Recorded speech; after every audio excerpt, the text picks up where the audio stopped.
نحمده ونصلي على رسوله الكريم اما بعد فاعوذ بالله من الشيطان الرجيم بسم الله الرحمن الرحيم رب اشرح لي صدري ويسر لي امري واحلل عقدة من لساني يفقهوا قولي۔ ناظرین، پروگرام دعا کیجئے کے ساتھ آپ کی خدمت میں حاضر ہیں۔ آج ہم انشاءاللہ والدین کے لیے دعاؤں کے بارے میں بات کریں گے کہ ہم کس طرح ان کے لیے بہترین دعائیں کر سکتے ہیں، کیونکہ والدین وہ ہستی ہیں جن کے احسانات ہم پر سب سے زیادہ ہیں۔ ان کے احسانات کا بدلہ ہم چکا نہیں سکتے، لیکن ہاں ایک صورت ہے کہ ہم ان کے لیے زیادہ سے زیادہ دعائیں کریں، خصوصاً اس وقت جب وہ دنیا سے جا چکے ہوں اور ہم ان کے لیے کسی قسم کی کوئی جسمانی خدمت یا مالی خدمت یا کسی اور طریقے سے کوئی مدد ان کی نہ کر سکتے ہوں۔ اللہ سبحانہ وتعالیٰ کو دعا کرنا بہت پسند ہے۔ اللہ تعالیٰ فرماتے ہیں وَقَالَ رَبُّكُمُ ادْعُونِي أَسْتَجِبْ لَكُمْ، اور تمہارے رب نے فرمایا کہ مجھ سے دعا کرو، میں تمہاری دعا قبول کروں گا۔ تو اللہ سبحانہ وتعالیٰ نے خود ہمیں حکم دیا ہے کہ مجھ سے مانگو، تو ہمیں اللہ سبحانہ وتعالیٰ کی اطاعت کرتے ہوئے مانگتے رہنا چاہیے۔ اور ویسے بھی ایک اور آیت میں آتا ہے وَإِذَا سَأَلَكَ عِبَادِي عَنِّي، اور جب آپ سے میرے بندے میرے بارے میں پوچھیں، یعنی اللہ سبحانہ وتعالیٰ کے بارے میں کہ ہمارا رب کہاں ہے، ہم اس سے کیسے دعا کریں، تو آپ ان کو بتائیے فَإِنِّي قریب، میں تو قریب ہوں، بہت قریب، دور نہیں ہوں، بیچ میں کسی اور کو لانے کی ضرورت ہی نہیں، سب سے زیادہ تو میں ہی تمہارے قریب ہوں۔ اجیب دعوت الداعی اذا دعانی،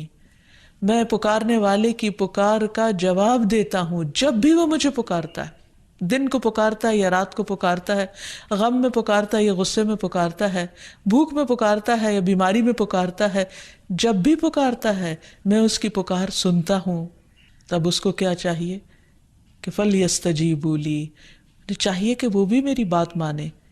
یعنی اگر وہ چاہتے ہیں کہ ان کی دعائیں سنی جائیں تو انہیں میری اطاعت کرنی چاہیے۔ وَلْيُؤْمِنُوا بِي، اور چاہیے کہ مجھ پر ایمان لائیں، مجھ پر اعتماد کریں، مجھے اپنا رب مان لیں،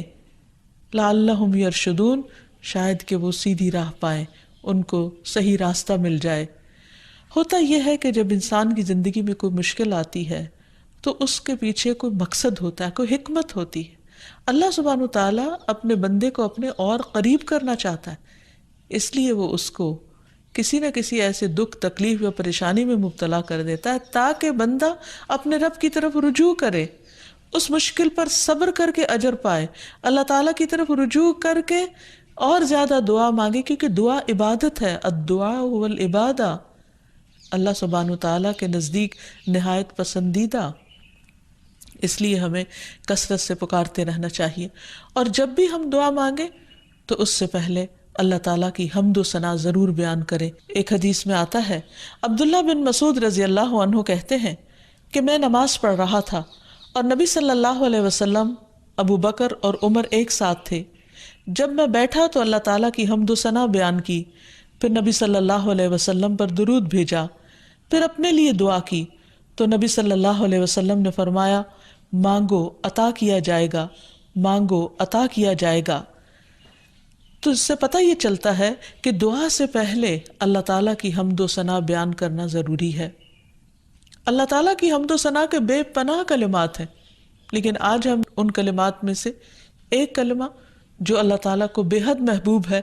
وہ آپ کو بتاتے ہیں، جو نماز کے آغاز میں بھی پڑھا جاتا ہے، اور نماز کے علاوہ بھی اگر اللہ تعالیٰ کی حمد و ثنا کرنا ہو تو اس دعا کو پڑھ سکتے ہیں۔ سبحانک اللہم وبحمدک وتبارک اسمک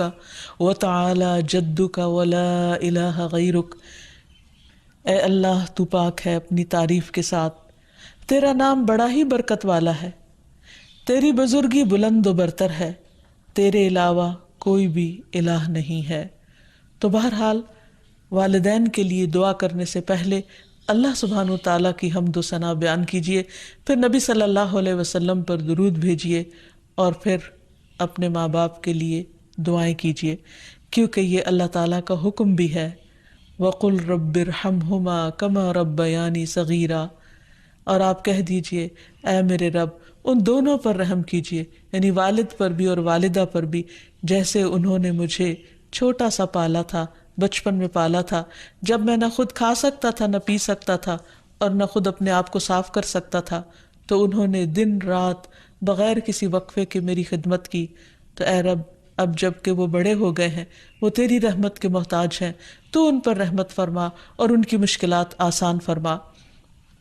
پھر اسی طرح والدین اگر زندہ ہوں تو بھی دعا کی جائے، اور اگر وہ فوت ہو جائیں تو وہ اور بھی زیادہ دعاؤں کے مستحق ہو جاتے ہیں۔ جب برزخ میں والدین کا درجہ بڑھا دیا جاتا ہے، یعنی بلند کیا جاتا ہے، تو وہ پوچھتے ہیں کہ ہمیں درجے کی یہ بلندی کیوں کر حاصل ہوئی؟ تو انہیں بتایا جاتا ہے کہ یہ تمہاری اولاد کی دعا کی وجہ سے۔ ویسے بھی جب انسان فوت ہو جاتا ہے تو اس کے اپنے عمل کا سلسلہ ختم ہو جاتا ہے۔ 3 چیزیں مرنے کے بعد بھی فائدہ دیتی ہیں، جن میں سے ایک صدقہ جاریہ ہے، دوسرے ایسا علم جو انسان اپنے پیچھے چھوڑ جائے جس سے لوگ فائدہ اٹھائیں، اور تیسرے ولد صالح یدعو لہ، نیک اولاد جو اپنے والدین کے لیے دعائیں کرے، یعنی بیٹے کی دعا یا بچوں کی دعا اپنے والدین کے حق میں قبول ہوتی ہے، اس لیے خوب خوب دعائیں کرنی چاہیے۔ ہم دیکھتے ہیں کہ مختلف پیغمبر بھی اپنے رب سے اپنے والدین کے لیے دعائیں کرتے رہے ہیں، جن میں نوح علیہ السلام کی دعا ہے۔ وہ کہتے ہیں رب اغفر لی ولوالدی ولمن دخل بیتی مؤمنا وللمؤمنین والمؤمنات،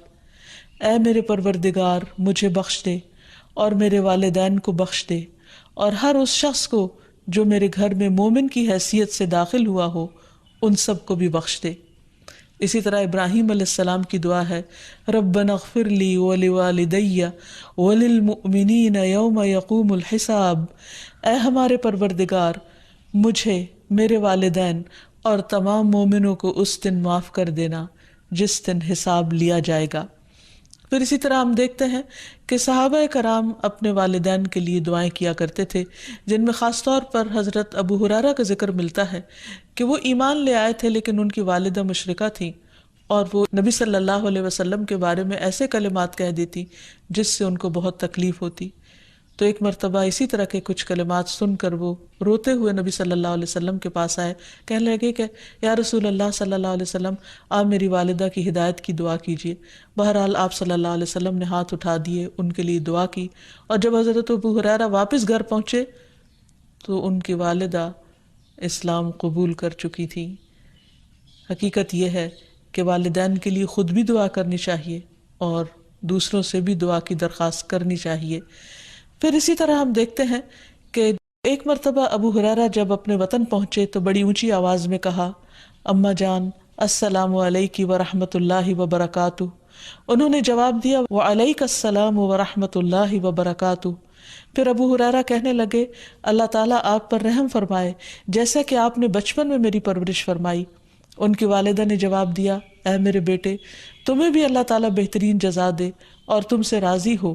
جیسا کہ تم نے میرے ساتھ بڑھاپے میں نیک سلوک کیا۔ حقیقت یہ ہے کہ ہم پر انسانوں میں سے سب سے بڑا احسان ہمارے والدین کا ہے۔ اللہ سبحانہ وتعالیٰ نے اپنے حق کے بعد سب سے بڑا حق ہمیں والدین ہی کا بتایا ہے۔ اللہ تعالیٰ نے بنی اسرائیل سے پکا عہد لیا تھا، قرآن مجید میں آتا ہے وَإِذْ أَخَذْنَا مِيثَاقَ بَنِي إِسْرَائِيلَ لَا تَعْبُدُونَ إِلَّا اللَّهَ وَبِالْوَالِدَيْنِ إِحْسَانًا، اور وہ وقت یاد کرو جب ہم نے بنی اسرائیل سے یہ پختہ عہد لیا کہ تم لوگ اللہ کے سوا کسی کی عبادت نہ کرو گے اور والدین کے ساتھ احسان کرو گے۔ تو حقیقت یہ ہے کہ والدین کے ساتھ احسان کرنا اس لیے ضروری ہے کہ ہم ان کا حق ادا نہیں کر سکتے جتنی وہ محبت کے ساتھ ہمیں پالتے ہیں۔ بچے والدین کی خدمت عزت کرتے بھی ہیں تو بعض اوقات مشکل میں پڑ کر بد دلی کے ساتھ، اس محبت کے ساتھ نہیں جو والدین کی محبت اپنی اولاد کے لیے ہوتی ہے، اور وہ ہر کام خوشی خوشی کرتے ہیں۔ والدین اپنے بچوں کے بڑا ہونے کی دعائیں مانگتے ہیں، لیکن جب والدین بوڑھے ہو جاتے ہیں تو بچے ان کے خیر و عافیت کے ساتھ دنیا سے رخصت ہونے کی دعائیں مانگتے ہیں۔ والدین میں سے بھی خاص طور پر ماں کا حق ادا کرنا اور بھی زیادہ ضروری ہے، کیونکہ باپ کے مقابلے میں بچے کی پیدائش، تعلیم اور تربیت میں ماں کا حصہ اور ہاتھ زیادہ ہوتا ہے، وہ تکلیفیں بھی زیادہ اٹھاتی ہے۔ اور والدین کے لیے دعائیں کرنے کے ساتھ ساتھ ان کے ساتھ ادب اور احترام کا سلوک بھی کرنا چاہیے، خواہ وہ مسلمان نہ بھی ہوں، خواہ وہ اللہ تعالیٰ کے فرما بردار نہ بھی ہوں۔ اس سلسلے میں ہم دیکھتے ہیں کہ حضرت اسما کی والدہ ان کے پاس آئیں، جو کہ ابھی اسلام قبول نہیں کی تھی، تو وہ نبی صلی اللہ علیہ وسلم کی خدمت میں حاضر ہوئیں اور پوچھا کہ میری والدہ میرے پاس آئی ہیں اور بہت رغبت کے ساتھ مجھ سے ملنا چاہتی ہیں، تو کیا میں ان سے مل سکتی ہوں، ان کی مدد کر سکتی ہوں؟ تو آپ نے فرمایا تھا صلی امکی، تم اپنی ماں کے ساتھ صلہ رحمی کرو۔ اس بارے میں اللہ سبحانہ وتعالیٰ قرآن مجید میں بھی حکم دیتے ہیں کہ وَإِن جَاهَدَاكَ عَلَىٰ أَن تُشْرِكَ بِي مَا لَيْسَ لَكَ بِهِ عِلْمٌ فَلَا تُطِعْهُمَا وَصَاحِبْهُمَا فِي الدُّنْيَا مَعْرُوفًا، کہ اگر وہ تجھ پر دباؤ ڈالیں کہ تو میرے ساتھ کسی ایسی چیز کو شریک بنائے جس کا تجھے کچھ علم نہیں، تو تم ان کا کہنا نہ ماننا، البتہ دنیاوی معاملات میں ان کے ساتھ بھلا سلوک کرنا، ان کے ساتھ بھلائی کے ساتھ رفاقت کرنا، یعنی عمدہ طریقے سے، اچھے طریقے سے زندگی بسر کرنا۔ پھر اسی طرح خاص طور پر والدین کے ساتھ نرم سلوک کرنے کا حکم دیا گیا، کیونکہ والدین جو عمر میں بڑے ہوتے چلے جاتے ہیں یا جس طرح ان کی قربانیاں زیادہ ہوتی ہیں تو وہ اپنی اولاد سے زیادہ ایکسپیکٹ بھی کرتے ہیں، تو انہیں بچوں کی طرف سے ملنے والی چھوٹی سی تکلیف بھی بہت ناگوار ہوتی ہے۔ تو اس لیے خاص طور پر ایکسٹرا کیئر کی ضرورت ہے والدین کے ساتھ معاملہ کرتے وقت، یعنی گفتگو میں بھی، پوسچر میں، رویے میں، معاملے میں، ہر چیز میں نرمی برتنے کی ضرورت ہے۔ اس سلسلے میں اللہ تعالیٰ فرماتے ہیں وَاخْفِضْ لَهُمَا جَنَاحَ الذُّلِّ مِنَ الرَّحْمَةِ وَقُلْ رَبِّ ارْحَمْهُمَا كَمَا رَبَّيَانِي صَغِيرًا، اور ان پر رحم کرتے ہوئے انکساری کے ساتھ ان کے آگے جھکے رہو اور ان کے حق میں دعا کرو کہ اے میرے رب ان پر رحم فرما جیسا کہ انہوں نے بچپن میں مجھے محبت اور شفقت کے ساتھ پالا تھا۔ اس سلسلے میں ہمیں ایک روایت میں یہ بھی ملتا ہے، عبداللہ بن مسعود کہتے ہیں کہ ایک شخص نے نبی صلی اللہ علیہ وسلم سے پوچھا کہ کون سا عمل سب سے افضل ہے؟ آپ نے فرمایا وقت پر نماز پڑھنا اور والدین کے ساتھ نیکی کرنا، پھر اللہ کے راستے میں جہاد کرنا، یعنی سب سے پہلا کام نماز اور پھر انسانوں میں سے والدین کے ساتھ حسن سلوک۔ لیکن عام طور پر والدین کو اولاد کے ساتھ شکایت ہی رہتی ہے، کیونکہ بعض اوقات لوگ نماز بھی پڑھ لیتے ہیں، صدقہ خیرات بھی کر لیتے ہیں، لوگوں کے ساتھ اچھی طرح بھی معاملہ کر لیتے ہیں، لیکن والدین کے ساتھ ان کا وہ شفقت اور محبت کا معاملہ نہیں ہوتا جس کو وہ ڈیزرو کرتے ہیں۔ آپ دیکھیں کہ آیت میں کتنی تاکید کے ساتھ کہا جا رہا ہے کہ وَاخْفِضْ لَهُمَا جَنَاحَ الذُّلِّ، کہ تم اپنے پر یعنی اپنے کندھے ان کے سامنے عاجزی اور انکساری کے ساتھ جھکا کے رکھو، یعنی جب ان کے سامنے بیٹھو یا کھڑے ہو یا بات کرو تو اس وقت بھی تمہارے اندر ایک خاص قسم کا جھکاؤ ہونا چاہیے۔ پھر اسی طرح یہ ہے کہ والدین کو اف تک کہنے کی اجازت نہیں۔ بعض اوقات انسان کا اپنے والدین کے ساتھ ڈس ایگریمنٹ ہو جاتا ہے، کسی بات پر اختلاف ہو سکتا ہے، وہ دین کا معاملہ ہو سکتا ہے، وہ دنیا کا معاملہ ہو سکتا ہے، وہ سوچ کا فرق ہو سکتا ہے، وہ جنریشن گیپ ہو سکتا ہے، وہ کوئی بھی چیز ہو سکتی، لیکن اس میں اولاد کو یہ حق نہیں دیا گیا کہ وہ والدین کے ساتھ بدتمیزی کرے۔ ہمارے دین نے ہمیں یہ سکھایا ہے کہ وَلَا تَقُلْ لَهُمَا أُفٍّ وَلَا تَنْهَرْهُمَا، کہ تم ان کو اف تک نہ کہو اور ان سے ڈانٹ کر بات نہ کرو، وَقُلْ لَهُمَا قَوْلًا كَرِيمًا، اور ان کے ساتھ جب بات کرو تو بہت عزت کے ساتھ کرو، احترام کے ساتھ کرو۔ پھر اسی طرح ان کے ساتھ سختی سے بات نہ کی جائے، ان کا نافرمان نہ بنا جائے، جیسے اللہ سبحانہ وتعالیٰ نے یحییٰ علیہ السلام کو یہ حکم دیا تھا، یا یحییٰ خذ الکتاب بقوہ وآتیناہ الحکم صبیا وحنانا من لدنا وزکاة وکان تقیا وبرا بوالدیہ ولم یکن جبارا عصیا۔ اللہ تعالیٰ نے یحییٰ علیہ السلام کو بچپن میں ہی حکم دیا کہ اے یحییٰ کتاب کو یعنی تورات کو مضبوطی سے پکڑ لو، اس پر مضبوطی سے عمل پیرا ہو جاؤ،